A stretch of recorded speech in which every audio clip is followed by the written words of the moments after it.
If God can see the future, then do we really have free will? How do those two ideas work together? If we look at Exodus chapter 3, we have a pretty good example of how this works.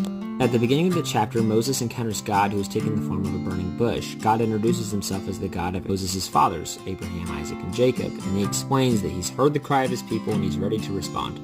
The remainder of chapter 3 plays out the ideas of free will. How does God interact with humans' free will, and how does his plan continue when we get in the way?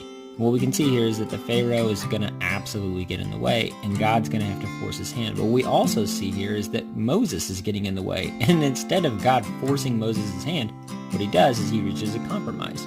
That's interesting. That means that God's plan involves human cooperation, and his plan is able to adapt to what it takes for us to cooperate. Because he doesn't have to. He really doesn't need our help. He's doing it because he loves us.